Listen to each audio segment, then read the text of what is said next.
awalnya baca skrip film ini, Yandi tuh biasanya mulai dengan lagu, ya kan Iya ya? betul. Okay. Boleh segampang itu, boleh baiklah. Gitu. Banyak slide-nya. Jadi kayak kita merasa kenal banget sama hati kita ya. Tapi ternyata begitu punya anak dan kita cintai, rasanya kayak ada area yang, oh saya punya ruangan itu ya. Iya. Ini sebenarnya buka aib semua ya. Apa yang harus kita lakukan? Takutnya setengah mati. Se-vulnerable itu ya, sebodoh itu di area ini gitu. Dan Dita punya segala yang dibutuhkan untuk mengisi itu. Tapi tetap kayak gitu tuh, Dita tuh tetap naruh trust-nya ke saya untuk... Tapi menurut lo gimana, Yan?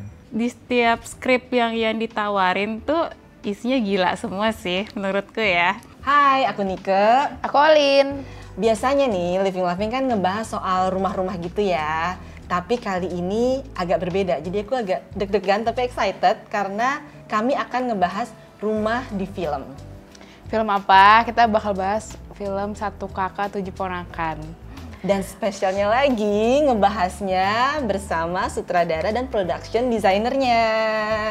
Yeay. Kali ini di studio atau lebih tepatnya di rumahku ini sudah ada Mas Yandi Lawrence dan Mbak Dita Gambiro. Halo. Selamat datang. Terima kasih sudah mengundang, senang sekali. Terima kasih banyak ya sudah mau datang tetangga-tetangga Tangsel ini. Tangsel Pride. Iya.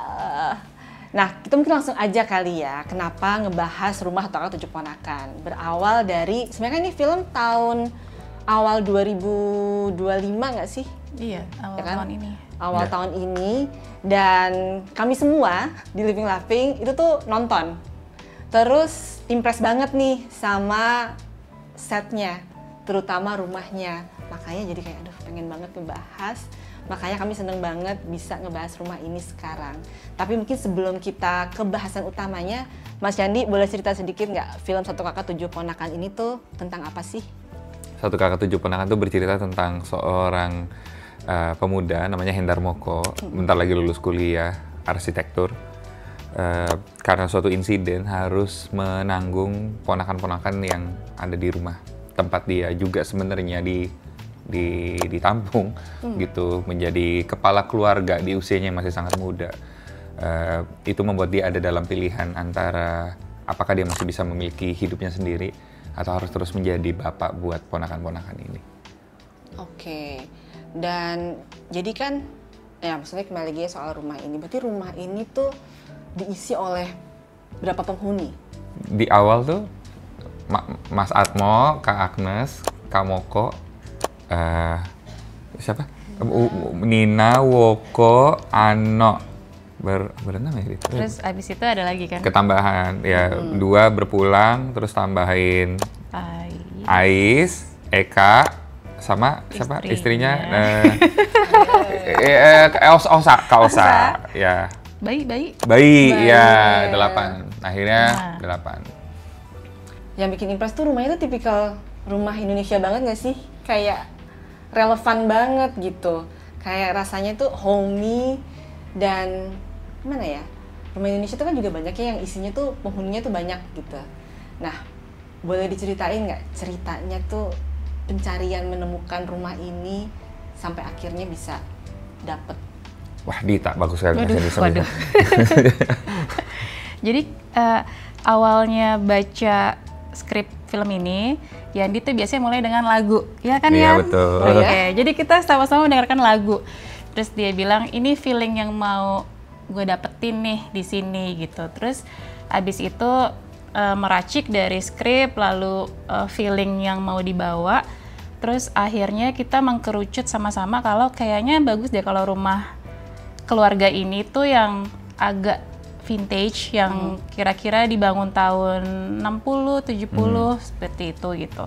Jadi sama tim lokasi dicarikanlah rumah-rumah yang cocok gitu. Ada beberapa rumah dan akhirnya kita sama-sama bersama DOP juga, sama Yandi, sama aku juga memilih nih kira-kira rumah mana yang kira-kira bisa kita visit. Dan ketika kita visit rumah yang kita syutingan ini udah ngerasa kayaknya ini ya, kayak gitu sih akhirnya. Ada berapa rumah tuh sampai akhirnya tuh nemu? Udah diseleksi-seleksi sih. Terakhir yang kita visit sih 2 ya. 2. Dan saling tetanggaan sebenarnya. Oh. Kayak gitu. Karena kita udah lumayan jelas secara visual tuh arah rumahnya seperti apa kayak gitu. Penasaran lagunya apa sih? Yang diputar tuh Ayo Kita Pergi Makan. Iya. Dia jadi spirit filmnya karena aransemen dan liriknya kan kayak Iya. liburan ya.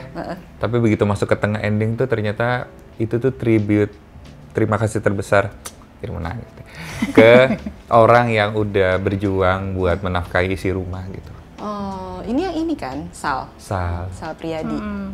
Oh, I see. Ku denger tuh waktu nyetir pulang Mbak lagi nulis kan. Terus ayo kita pergi makan. Kan udah instingnya Bapak kan ayo kita pergi makan. Ini kayaknya lagu dari Bapak buat keluarga. Iya. Kan weekend kan pasti ayo kita keluar pergi makan gitu istilah lagu. Tapi begitu ke tengah tuh ternyata lagu itu dinyanyikan orang rumah untuk siapapun yang udah bekerja buat kita semua gitu. Kebalik gitu. Dan kalau udah nonton filmnya ya pengalamannya kayak gitu. Oke. Oke Mas, aku kan juga udah nonton, aku tuh nonton sendiri. Kita kayak nontonnya masing-masing ya, di bioskop masing-masing. Terus kayak pas ada adegan yang Mas Atmo tuh di awal di rumah itu tuh ngebobok dinding yang di tengah itu. Kenapa ada adegan itu sih Mas?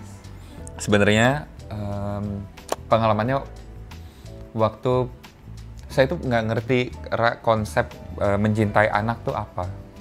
Jadi waktu istriku hamil juga pengumumannya kebetulan agak sinematik. Jadi kita tinggal di apartemen terus pas tahun baru. Jadi dia beli test pack nggak bilang-bilang. Tau-tau keluar kamar mandi, "Pa, ini," terus backgroundnya judus gitu. Terus saya tuh reaksinya kayak, yeay. Saya tahu bahwa harus seneng, tapi perasaannya tuh apa ya? Mencintai anak tuh apa? Jadi tumbuh 9 bulan di dalam perut tuh lebih ke masih bertanya-tanya, duh kalau lahir tuh affection, kalau perasaanku istriku clear sekali, mencintai ini dibentuk anak tuh apa ya? Udah akhirnya begitu lahir, tumbuh besar ngerawat kayak Kak Moko gitu. Ternyata saya baru tahu ada ruang di hatiku. Jadi saya tuh berpikir nanti ada ruangan yang harus dibangun untuk anak itu. Jadi ternyata sifatnya dia udah ada ruangannya, tapi baru ter-unlock setelah kamu berinteraksi dengannya dan punya hubungan gitu. Ternyata punya ruang, apalagi waktu punya anak kedua ketambahan. Saya tuh bingung, karena anak pertama kan 2 tahun pertama hidupnya pandemi. Deket banget, cuma dipisahin kalau nyusu. Deket, terus anak kedua rasanya apa ya? Nggak ngerti. Begitu lahir, sama. Ternyata aku punya kamar buat Nara, anak keduaku. Baru tahu setelah dia lahir. Jadi kita kayak merasa kenal banget sama hati kita ya. Tapi ternyata begitu punya anak dan kita cintai, rasanya kayak ada area yang, saya punya ruangan itu ya. Ya udah, kemarin tuh waktu nulis, mau terjemahnya kayak gitu. Ketika Mas Atmo punya rumah, punya hati sebesar itu, Moko datang selalu ada ruang kok buat kamu, Moko. Gitu, terjemahnya tuh kebesaran hati buat menerima dan mencintai anak. Wow, ternyata sebuah Pertanyaanku adegan. kayaknya terlalu simple, terus kayak ternyata jawabannya. Apalagi aku nggak bisa ngebayangin gitu. Punya dari Mas Yandi ngebayangin punya anak nggak kebayang. Apalagi aku belum, masih jauh. Gitu. Jadi pengen kembali lagi nih ngebahas soal proses mencari. Berarti Mbak Dita tuh ketika sudah mendapatkan tadi ya, ini lagu yang kebayang nih. Terus ya mungkin ada penjelasan-penjelasan dari Mas Yandi juga nih tentang kebutuhan rumahnya. Terus dari Mbak Dita sendiri tuh biasanya kayak gimana sih? Ini lebih ke penasaran sih, karena belum familiar ya sama production design tuh seperti apa. Gimana sih prosesnya sampai akhirnya, apakah ada konsep dulu, mood board or something?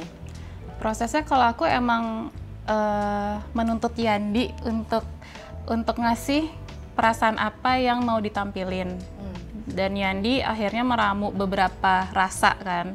Kayak rasanya ada anger, ada bersama, ada ini, ada itu gitu. Nah, rasa itu yang aku coba visualisasiin dari mood, dari warna, dari props kayak gitu. Jadi awalnya dari situ dulu, lalu dari skrip yang ada, aku tawarin beberapa opsi, misalnya opsi bentuk rumah, opsi warna, opsi dalam karakter kan di breakdown lagi. Dia kira-kira karakternya seperti ini nggak ya, atau seperti ini nggak ya, itu ku coba tawarin tuh. Dan akhirnya kita bahas sama-sama apakah ini jalan yang tepat atau masih mau ada yang di-adjust kayak gitu sih. Startnya dari situ. Lalu habis itu kan kita visit lokasi, lalu merespon lagi tuh di lokasi itu ada apa, atau ternyata rumah ini warnanya udah bagus ya, kayaknya bisa kita embrace dan kita tambahin lagi sedikit, atau kita tutupin ini, tutupin itu. Jadi kita cukup terbuka sama lokasi asli juga gitu. Dari situ asal masih nyambung dengan karakter, kita terusin aja. Oke. Nah, kondisi rumahnya saat itu kayak gimana tuh pas nemu? Kondisi rumahnya sih sebenarnya udah hangat ya, karena pas kita datang tuh emang sekeluarga itu lagi ngumpul, lagi nonton kayak gitu. Cuman memang kondisinya sangat penuh, terus dengan karakter keluarga tersebut dan cukup luas ya sebenarnya. Dan ketika ditabrakin dengan karakter kita kan, kita nggak pengen rumahnya terlalu luas, pengennya cukup sempit gitu, cukup sederhana. Terus ada hal-hal yang kita nggak butuhkan di rumah asli tersebut. Nah itu kita outin, kita persempit ruangnya, kita ganti beberapa warna, kita tambah si temboknya dan sebagainya sih. Oke. Nah, aku tuh sempet tuh lihat di salah satu konten YouTube juga tuh, bahwa rumah ini tuh punya ada berapa fase gitu ya? Iya. Ada berapa fase? 12 ya? 8 ya. 8, oh iya sorry. Jangan banyak ya. Iya, iya. Udah pusing tuh ya? Oh 12 sama subnya. Oke. Nah, Iya itu kan? nah itu tuh gimana tuh? Gimana menyiapkan fasenya tuh tanpa spoiler kali ya? Fasenya tuh apa aja dan gimana sih proses kayak menyiapkannya, produksinya, apakah linear atau gimana? Oh proses syuting. Oh, prosesnya sih bolak-balik lah ya.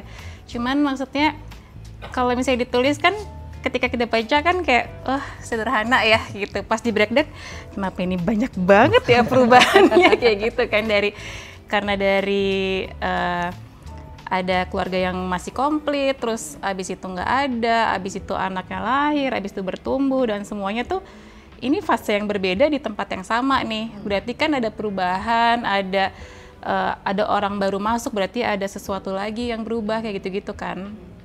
Dan secara fungsi kayak misalnya ada tempat tidur yang nggak di kamar lagi, ada yang berpindah dan sebagainya, itu udah merubah banyak hal gitu. Jadi aku dan tim desain di art department udah pikirin fasenya, perubahannya apa aja, apa yang stay, apa yang pindah. Jadi ketika sama Astrada ngobrol secara waktu, kita udah bisa mensiasati itu gitu. Dan kadang-kadang juga kalau misalnya ada perubahan fase, misalnya yang di-shoot cuman area sini ya, area situ aja yang kita ubah gitu. Nggak harus yang full kayak gitu. Boleh tahu nggak sih Kak yang contoh yang berubah tuh apa, atau kayak perubahan terbesarnya? Perubahan terbesar ya Apa pertama pas bayi Ima lahir?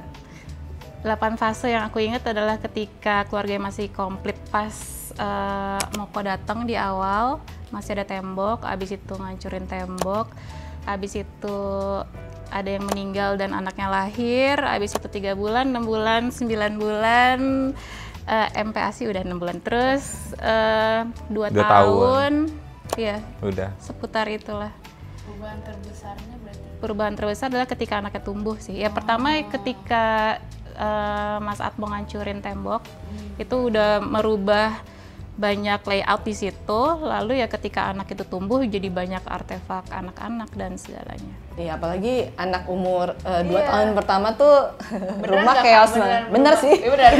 Itu salah satu yang bikin Chaos, relevan chaos. ya. Tiba-tiba ada kekeosan di tembok ya kan, dipasang prakarya-prakarya, coret-coret, terus habis itu sempat lihat kayak ada mandi bola tiba-tiba gitu kan. Terus kayak banyak sensory play, yaitu itu juga sih yang bikin ngerasa rumah ini itu real dan gak apa-apa banget gitu. Rumah tuh tumbuh sama penghuninya dengan anak dan it's okay gitu. Kalau rumah tuh it's a mess gitu ya.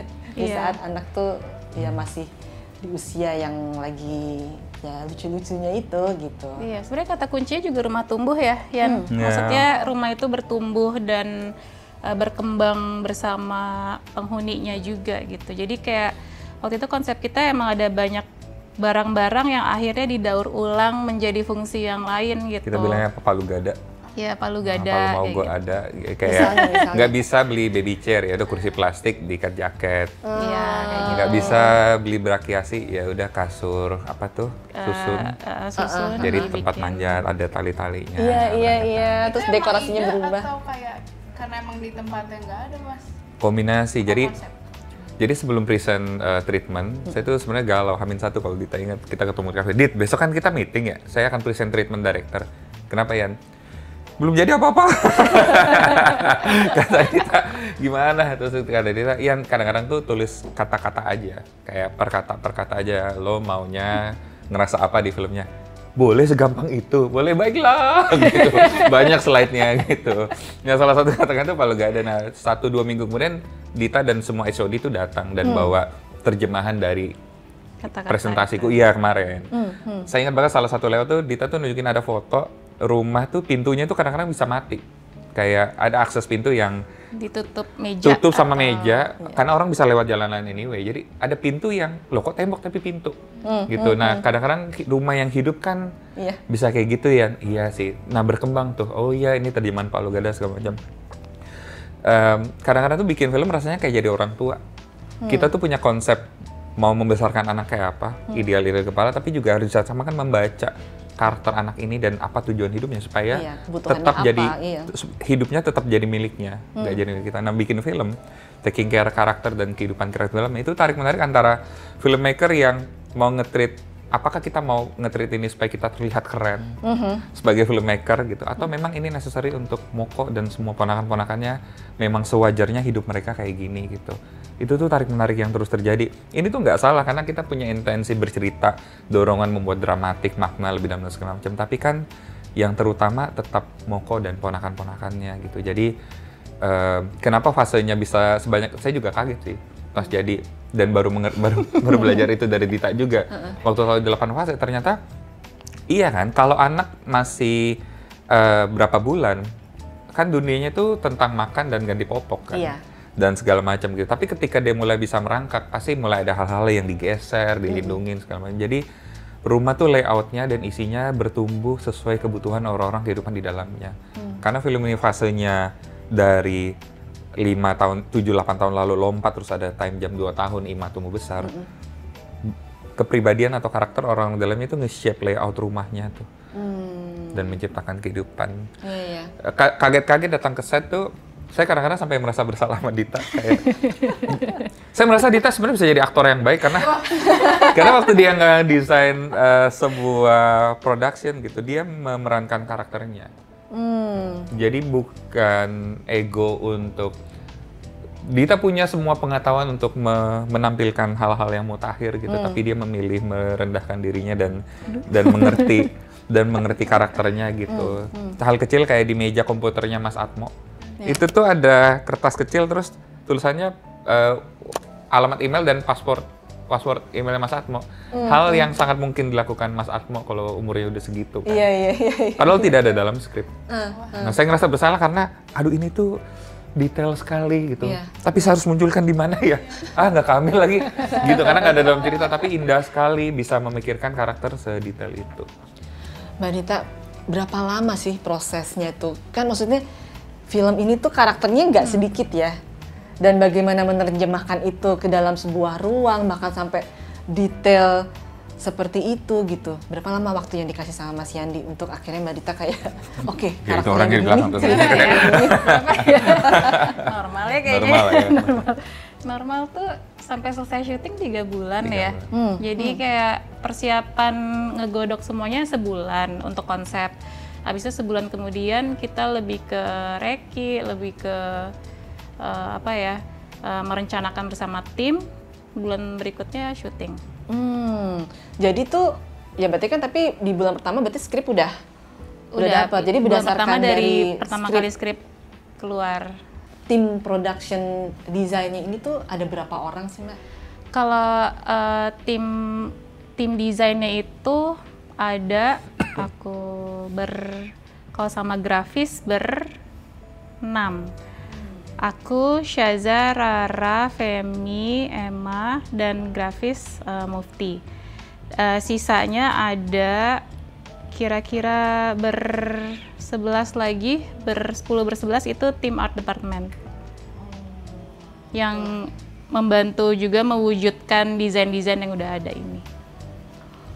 Kalau di setnya sendiri kan kalau yang sebelum setnya dibangun, acuan Kak Dita kan skrip. Kalau pas setnya udah ada, Kak Dita gimana cara nambahin detail-detail kayak gitu? Apakah kayak tadi yang dibilang Mas Yandi, kakak jadi Mas Atmo atau gimana Kak caranya kakak? Kita juga lebih mengukur pergerakan sih ya. Kadang-kadang kalau jadi Mas Atmo kan dia jadi arsitek ya. Tapi waktu itu tanya, dia arsitek yang kayak gimana Yan? Dia yang desain banget, apa dia lebih ke kerja di biro arsitektur, jadi drafter kah atau apa kayak gitu kan? Ya akhirnya kita memutuskan kalau Mas Atmo tuh emang tipe yang kerja di suatu kantor gitu kan. Jadi oke, berarti sebenarnya dan dia mengolah rumah yang udah ada dari orang tuanya gitu kan. Jadi barang-barang apa yang ada, terus kira-kira berarti kalau dia kerja di rumah dia butuh apa aja, ada komputer, ada ini, ada itu, kayak gitu sih.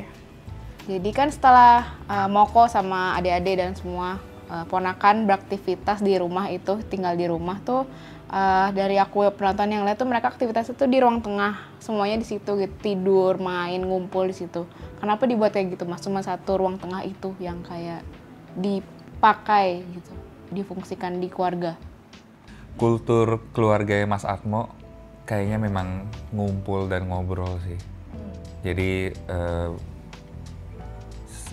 apalagi setelah Moko datang itu dibobok, kemarin tuh ngebayanginnya memang kalau ada keluarga yang bisa memberi rasa aman buat setiap anggota keluarganya, kayaknya pasti dibangun dari komunikasi di mana semua orang boleh ngobrol gitu. Dan asumsi kita sih kalau rumah yang komunikasinya jalan, kelihatan kok anak-anak tuh pasti spend time lebih banyak waktu di tengah bareng-bareng gitu. Idenya sebenarnya lahir dari situ. Iya, bukan yang sibuk sendiri-sendiri di kamar masing-masing gitu ya, kayak ada space di Bener. tengah Walaupun rumah. dalam periode tertentu fase itu tak terhindarkan. Iya. Anak-anak teens pasti butuh waktu gitu. Ibu anak remaja. Betul. Paham banget. Iya, kalau aku nambahin juga ruang tengah itu kan ketika Moko datang dia ceritanya nggak punya space sendiri kan, akhirnya ya udah gimana ya biar dia bisa tidur dengan mudah, dengan enak, akhirnya taruh kasur di ruang tengah kayak gitu.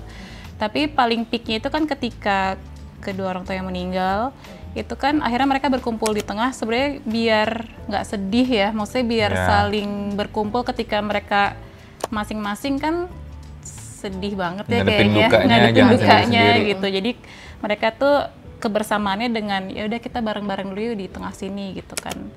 Jadi kegiatannya jadi banyak di situ juga gitu sampai akhirnya ketika mulai ada space masing-masing, ada yang tidur di tempat kamar masing-masing, tapi kegiatan utamanya ya tetap di tengah situ gitu. Oke. Nah, sekarang mau balik lagi nih. Mas Yandi, kenapa sih akhirnya tuh memutuskan untuk ajak Mbak Dita nih sebagai production designer di film ini? Apa ya? Dari dulu itu saya kan kerja sama Dimas DOP, saya dari semester 1 kuliah bareng gitu. Nah kita berdua itu punya kelemahan, kelemahan visual sebenarnya aneh banget ya.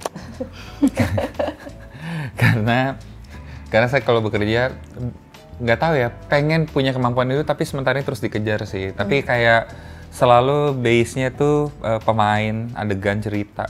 Nah DOP gue kebetulan, kalau saya tanya Dim, menurutmu gambar terbagus tuh gambar apa? Ya kalau actingnya bagus ya. Karena menurut Dimas, kita nonton film lihatnya aktor. Ya. Gitu. Jadi dia ngejar itu dulu. Nah selama bertahun-tahun, 15 tahun mungkin kita kerja bareng sama Dimas gitu. Kita tuh selalu, merasa ada yang kurang di antara kita. Karena kita nggak punya kepekaan grafis, warna, motif ya gitu, tekstur, makna dalam warna gitu. Ini sebenarnya buka aib semua ya. Tapi ditambah kita ketika bekerja kita mengutamakan vulnerability waktu kita berkomunikasi, kan bikin film dari hati ya. Iya. Gitu, jadi bener-bener rapuh banget aja gitu. Nah begitu ketemu Dita, ngobrol-ngobrol, di layer sebagai temen tuh ngerasanya cocok gitu. Kayak punya vulnerability itu. Dan waktu kerja pertama aja sedap ya. Iklan deh pertama? Oh iya itu jadul banget, tapi kan belum sempat ngobrol. Ya kerja pertama dulu ada iklan. Awalnya cepet sekali. Kenal dari pekerjaan. Dari Pekerjaan. project gitu ya. Terus pas mau jatuh cinta film ketemu deh ngobrol, merasa cocok. Udah akhirnya kerja bareng Dita dan syuting sore kemarin. Dita tuh datang H-1 sebelum syuting karena ada masalah visa. Saya sama Dimas sudah kayak kita akan kembali ke peradaban itu, di mana tidak ada Dita Gambiro, Dimas. Apa yang harus kita lakukan? Takutnya setengah mati. Oh iya. Setengah mati. Kayak nggak sekulus. Syuting itu Mbak, saya itu pakai monitor kecil selalu karena mau deket sama pemain aja. Iya. Sama mau slow di set. Nah Dita lah yang duduk di monitor director sebenarnya. Karena lah monitor director kan gede. Iya. Dan dia syuting tanpa headphone. Jadi benar-benar ngeliatin. Iya dia ngerti actingnya adegan tapi dia ngejagain gitu. Praktisnya kalau mau dibilang ya setelah kerja sama Dita, saya sama Dimas hampir nggak pernah merasa kita lag tentang itu lagi di visual sih, gitu. Tentu masih dikerjakan, tapi yang paling mahal tuh Mbak rasanya kita kan mengaku se-vulnerable itu ya, sebodoh itu di area ini gitu, dan Dita punya segala yang dibutuhkan untuk mengisi itu. Tapi tetap kayak gitu tuh, Dita tuh tetap naruh trust-nya ke saya untuk, tapi menurut lo gimana Yan? Gitu. Padahal kan dia tahu saya nggak ngerti banyak hal, gitu. Tapi dia mau nge-crack interpretasi saya terhadap visualnya itu yang paling penting gitu. Kayak linear gitu, kata kalau Dimas tuh dibilang Ian DOP itu tidak menafsirkan skrip jadi visual. Dia menafsirkan isi kepala dan isi hati direkturnya jadi visual. Gitu. Jadi apa yang menurutku lebih benar secara estetis based on script belum tentu lebih tepat. Karena biar bagaimanapun film kan didorongnya director gitu. Nah punya orang yang se-skillful itu di bidangnya, tapi kemudian mau percaya saya mimpin tuh kayak makasih sekali gitu. Jadi ya pengalaman kerja sama Dita tuh kayak gitu sih. Sangat ini ya, maksudnya dinamika bekerjanya itu cocok gitu. Bahkan tadi ya, maksudnya pas di awal kan sempat dengar bahkan ya kayak ketika Mas Yadi kayak ini mau mulai dari mana nih presentnya ya tadi. Bisa serapuh itu, Dit. Aku tidak tahu cara menjelaskannya gimana. Pemimpin macam apa ini? Tapi kalau Mbak Dita sendiri gimana kesannya bekerja sama selama ini? Sampai tadi berarti film sore kan? Ya ini orangnya jayus. Ternyata dibalasnya gitu. Boleh lebih mantap ya, langsung layer berikutnya. Apa ya, di setiap skrip yang ditawarin tuh isinya gila semua sih menurutku ya. Jadi ketika baca dan ngebayangin tuh kayak wow, udah kayak gitu tuh. Jadi dan kalau aku tuh bekerja yang aku percaya adalah lebih baik untuk art atau latar itu di layer berikutnya aja yang bisa nge-support karakter gitu. Jadi sebenarnya semakin nggak terdeteksi atau semakin penonton tidak terganggu tuh menurutku semakin berhasil lah gitu. Terus ya jadinya sebenarnya itu yang nilai yang selalu aku usaha tunjukin sih, kayak bisa jangan terlalu berisik atau bisa nge-support karakter atau cerita gitu. Makanya aku harus selalu nanya ke director sih kayak ini seperti yang lo bayangin nggak gitu. Karena biasanya apa yang aku bayangin secara visual bisa terlalu berisik untuk film tersebut gitu. Jadi enaknya di Yandi adalah Yandi tuh tahu gitu si cerita ini atau karakter ini tuh seperti apa, mau dibawa kemana gitu. Jadi secara arahan tuh buat aku udah jelas banget. Jadi gitu. sangat membantu ya. Sangat membantu.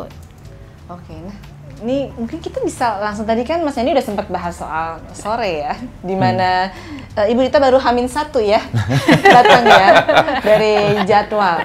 Boleh cerita sedikit nggak soal film sore? Kalau film sore sendiri itu gimana tuh ininya, pencarian setnya, persiapannya? Gimana ya? Yang dari siapa dulu? Atau mungkin tadi Kita sempat ke sana, tapi waktu itu Dita jadwalnya nggak kena, jadi nyari lokasi pertama itu tanpa Dita. Saya banyak bikin video Tapi by the way, kemana gini. diceritain dulu nih, di mana aja lokasinya? Lokasinya di Finland, tapi Finland Dita nggak ikut. Iya. Krunya kayak dokumenter gitu. Di Kroasia 90% filmnya, kayak 5% sisanya di Indonesia. Pengalaman yang menarik nyari rumah Jonathan sebenarnya, karena kalau di web series kan pemandangannya indah. Jadi kita syuting di kota Grozny, kota terkecil ketiga di dunia. Penduduknya cuma 60, size-nya setaman Ismail Marzuki. Jadi yang dilakukan satu harian penuh adalah mengunjungi semua rumah di pinggiran kota untuk mencari view mana yang paling bagus ya. Sehari itu udah semua rumah ya kayaknya. Udah semua di pinggirnya. Itu udah cukup nyantai tuh, bisa nongkrong-nongkrong bahkan. Nggak dapat, patah hati. Besoknya dibilang ada rumah 15 menit dari kota, mau nggak? Mau. Pas lihat, seneng banget karena pertanyaanku tuh munculnya kayak gitu. Orang tuh sepahit apa ya sama hidupnya sampai mau tinggal di rumah kayak gini dan ngerasa nyaman gitu. Kalau nanti lihat trailer udah kelihatan rumahnya kayak cuma buat satu orang gitu. 2 orang aja rasanya udah mulai sempit. Dan filosofisnya kayak gitu pas nyari ya. Ternyata kita menelusuri kota itu seharian jalan kaki tuh mencari pemandangan terindah. Ternyata pemandangan yang kita cari adalah kota itu sendiri gitu. Dan jadi rasanya tuh pas ya, orang tuh kalau pahit kayak gitu kali ya rasanya. Kan Jonathan tuh meninggalkan Jakarta untuk tinggal di kota itu karena sesuatu. Tapi juga technically nggak bener-bener tinggal di kota itu. Jadi selalu in between gitu, orang yang pahit punya luka, kasihan sebenarnya tidak benar-benar meninggalkan masa lalunya di Jakarta, tapi juga tidak benar-benar hidup di hari sekarang di kota Grozny itu. Rasanya di in between gitu. Udah deh ngerekam, kirim-kirim ke Dita, Dita merespon gitu sampai hari H ya. Dita dan keajaibannya menghidupkan rumah Jonathan. Itu gimana tuh Mbak Dita? Maksudnya pasti beda dong menyiapkan set di negara sendiri dengan menyiapkan set di luar jauh sekali bahkan. Iya. Back to back lagi ya Dita? Abis satu kakak syuting sore kan, beda berapa bulan? Jadi kita lanjut syutingnya itu kan. Jadi ya selama Yandi udah jelas ngasih video, sekalian selfie lo gitu kan. Iya bener, kayak haha gitu. Oh jadi gitu ya?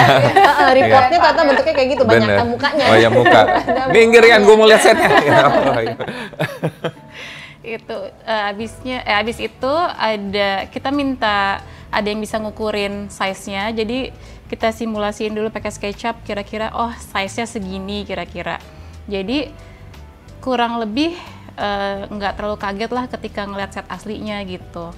Lalu juga ada yang ngebantuin dari tim props untuk ngeliat ke prop house yang ada di sana, kira-kira benda apa aja yang bisa kita pinjam dan apa aja yang harus bisa kita bawa dari Indonesia gitu. Jadi ya lebih kayak key props atau hal-hal yang paling penting di cerita kita cari dulu di Jakarta biar aman gitu untuk dibawa, dan hal-hal yang bersifat supporting kita cari di sana gitu. Ya beda sih, banyak kagetnya sebenarnya gitu. Kayak misalnya waktu itu cari sesimpel kompor gas aja gitu ya. Kompor gasnya beda. Pas dibawa nggak bisa nyala. Terus kayak kita bingung nih apa yang salah kayak gitu-gitu sih. Jadi banyak hal-hal terasa simple yang nggak terduga gitu loh. Ternyata ngeribetin juga nih kompor kayak gitu. Ya, hal yang di Jakarta tuh akan sangat mudah gitu. Cuman seru banget ya jatuhnya karena semua saling ngebantu gitu. Dan aku kan dari Jakarta berempat totalnya. Terus dibantuin sama satu orang props, ibu-ibu, umur 55 tahun. Jadi kita berlima. Terus ketika udah selesai syuting tuh kayak, bisa juga ya kita. Cuma berlima ngerjain. Dan maksudnya memang di konsennya memang di rumah tersebut, berhubung belum nonton ya? Banyak, ada misalnya pasar ataupun ya hal-hal restoran di sekitar situ gitu. Berapa lama syutingnya? 17 hari syuting di sana, tapi kita stay di sana 43 hari totalnya. Wow, 43 hari ya? Ya, termasuk reading, preps gitu. Cuman biasanya restorannya kan pas kita tutup, jadi chefnya nggak ada semua, jadi kita yang masak. Wah, menunya apa aja kayak betul. Gitu. Saya udah syuting berapa scene gitu ya, begitu mau ke toilet dulu lah, lewat dapur kan, Dita lagi masak ayam. Dia yang Oh, serba bisa ya? Iya. harus bisa semua. Kayak misalnya ini ekstrasnya ada berapa, terus pemainnya makan apa, jadi ada spaghetti, salad, sup ini, terus ya udah kita nyiapin semua itu.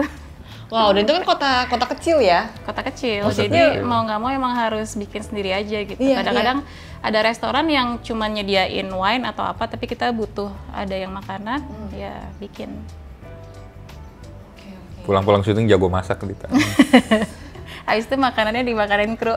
Iya benar Ini selalu. benar-benar bisa dimakan pula gitu kan, bukan Bisa. sekedar yang visualnya Benar. cakep gitu. Bisa dimakan ya rasa nanti lah ya. Ya bisa dulu aja gitu. Rasa enak, Oh, oke. bisa dimakan nanti dulu. Oh iya. Waduh, Oh iya kembali, masih mau dipakai. Itu sering terjadi sih, kru-kru. Udah bisa nih, Dit? Belum gitu. Dipalakin sama kru-kru. Boleh nggak? Boleh. Ntar. lapar ya kru-krunya ya. Mbak Dita, aku sebagai Gen Z, aku notice Mbak Dita dan langsung follow itu setelah kayaknya, ini boleh nyebut film lain nggak sih? Boleh. Apa, Mas? Boleh dong. Boleh. Dari Budi Pekerti, Iya. terus kayak, aduh, gimana ya? Aku udah suka, terus udah follow, terus kayak tiba-tiba hari ini, kemarin, terus kayak Kanika ngasih tahu kalau hari ini bakal terjadi. Aku deg-degan banget ya, karena udah suka Mas sama Kadita. Sama Mas Yani juga. Pertanyaannya Udah bagus sampai Kak Dita. Udah bagus. Oke. Yang mau aku tanyakan adalah gimana sih Kak mulai karir Kakak nih di sekarang jadi production designer dan art director Kak, jalannya dan gimana? Iya. Kalau aku pendidikannya dari seni murni, backgroundku seni patung. Terus dari situ aku sering berpameran instalasi kan, jadi bermain dengan ruang lah intinya gitu, dan punya ketertarikan untuk berkarya dengan ruang. Jadi dari situ mulai mencoba ke teater sebenarnya tadinya. Jadi bercita-cita jadi skenografer lah gitu, jadi penata artistik panggung. Cuman ketemu sama temen yang waktu itu adalah Astrada, terus dia bilang, ngapain ke panggung, mendingan ke film aja, 360 derajat lu bisa setting, katanya gitu. Terus terbelilah ya, terbeli. Dia nggak cerita bagian begadang ya? Dia nggak cerita. Dia cuma cerita 360 derajat gitu, kayak menarik banget ya, kayak bisa ngeset sesuai karakter dan sebagainya. Akhirnya aku belajar tentang production design gitu. Habis itu, jadi aku belum ada background film sama sekali nih, aku emang berangkatnya dari seni dan desain dulu gitu. Terus akhirnya dapat kesempatan untuk magang dengan Pak Eros Evelyn gitu di sebuah film. Nah, mulai tuh dari situ ngelihat cara kerja film itu dibuat dan akhirnya mendapatkan itulah ya oh begini ya caranya untuk mendesain film dan sebagainya, dan akhirnya nyampe ke Yandi. Jalannya. Berarti Gitu. dari magang dulu ya Kak? Awalnya dari magang. Karena menurutku kalau magang itu kan kita punya fleksibilitas untuk melihat semua lini lah kayak gitu. Jadi kita bisa memilih nantinya kita cocok di bagian mana sih, apakah lebih ke art directornya, apakah ternyata jadi prop masternya atau bagian grafisnya, kan itu kesenangan orang beda-beda ya, nggak harus tertuju pada production designer gitu sebenarnya. Jadi kayak masing-masing peran di art department sih menurutku perlu diulik karena sangat menyenangkan sih. Terus sekarang gimana Kak setelah sampai di karir yang ini? Setelah sampai di karir yang ini sih, aku tetap merasa haus ya dengan skrip-skrip yang menarik, apalagi karya Yandi. Beban. Lagi nulis lagi. Kata Dita. Jadi serunya kerja di film adalah aku jarang ngerasa bosan ya, karena selalu tiap 3 bulan atau 4 bulan itu kita mendapatkan project dengan kesusahan dan kesenangan yang berbeda gitu. Kita bisa menyelami kehidupan orang masing-masing gitu. Jadi menurutku sih susah bosan ya, makanya selalu ada di sini terus nih jadinya. Nah, selalu ada yang baru ya, yang dipelajari, Iya. ada sesuatu yang baru yang dibikin. Iya. gitu ya. Kayak misalnya kalau dari film Yandi yang awalnya hitam putih, kayak gimana cara ngeset film hitam putih ya kan kayak gitu. Terus penjual bunga, jadi kayak explore tentang florist tuh kayak gimana. Terus abis itu 1 Kakak 7 Ponakan tentang arsitek, tentang keluarga, explore lagi. Lalu Sore di luar negeri, jadi kita selalu berbeda terus gitu. Makan dengan saudara yang sama ya. Iya, baru 1 ini. Iya, belum, iya benar. Kalau dari Kak Dita buat apa maksudnya nyebutnya anak-anak muda, apa ya? Teman-teman kali ya yang mau berkarir juga Jadi memulainya. production design gitu Ya, buat aku juga gitu misalnya. Terus mulai dari mana, Dit? Iya. Harus mulai dari mana? Yang pasti harus mencari kesenangan diri tuh, lebih pengen ke arah mana sih, cari dulu tuh fokus atau joy-nya, kira-kira kita tuh senangnya ke arah mana. Habis itu selanjutnya jangan berhenti sih, kayak lanjutin, ulik terus walaupun kecil pertama, tapi itu akan ngebawa kita ke suatu tempat yang lebih menarik sih gitu. Pasti Kak. jadi kayak dikasih tahu sendiri. Kalau Mas Yandi sendiri gimana tuh?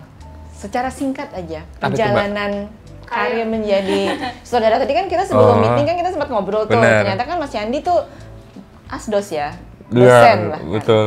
Gimana tuh akhirnya terjun jadi sutradara? Memang dari awal mau jadi, dari 1 SMA udah mau jadi sutradara. Jadi milih IKJ memang buat belajar film, genuinely. Terus lulus, susah ya ternyata gitu. Baru ngerti belakangan bahwa sutradara itu kalau perusahaan tuh kayak posisinya cukup tinggi gitu, sangat menentukan the whole project. Tentu saja bagi yang baru lulus tuh struggle sekali naiknya buat bisa tiba di sana. Dulu pertama kerja jadi behind the scene, gitu, mirip kayak Mbak Dita magang. Jadi waktu behind the scene kan akses merekam proses itu jadi kayak akses card ke segala penjuru, bisa dengar semua diskusi. Jadi belajar banyak di situ. Udah bikin film pendek sebenarnya, bikin film pendek. Nanti kebuka jalan dan tawaran demi tawaran. Film pertama Keluarga Cemara 1, di situ juga ketemu Dita sebenarnya. Itu Aku jadi asisten art director. iya, waktu itu udah ketemu Dita di situ. Terus itu penawarannya dapat karena waktu itu ditawarkan Mas Angga waktu itu ngasih kepercayaan buat bikin film panjang pertama Keluarga Cemara, karena ngeliat track record kalau saya bikin film pendek banyak tentang family. Jadi kecil-kecil tapi konsisten, peka di situ. Nanti kepercayaan yang datang dari sekitar situ. Bangunnya mungkin begitu sih, Mbak.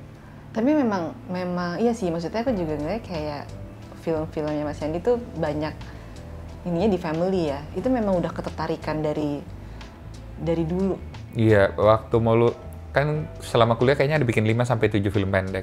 Pas mau TA, saya nonton ulang semuanya dan berpikir sebenarnya saya itu paling peka di area mana sih? Kayaknya tentang keluarga deh. Film pertama aku semester 2, akhirnya pas TA bikin drama keluarga, diterusin. Makanya waktu dapat Sore 2017 mau bikin web series buat anak muda tayang di YouTube. Jadinya tetap relasi suami istri, keluarga-keluarga juga gitu. Oke. Nah, sekarang kita balik lagi nih ke rumah Moko nih. Dari Mas Yandi sama Mbak Dita sendiri ada punya ruangan favorit yang mungkin menurut masing-masing tuh paling punya cerita nggak dari rumah itu? Dari rumah Moko ya? Ruang tengah, ruang keluarga. Kalau Yandi? Meja makan. Meja makan. Kenapa tuh?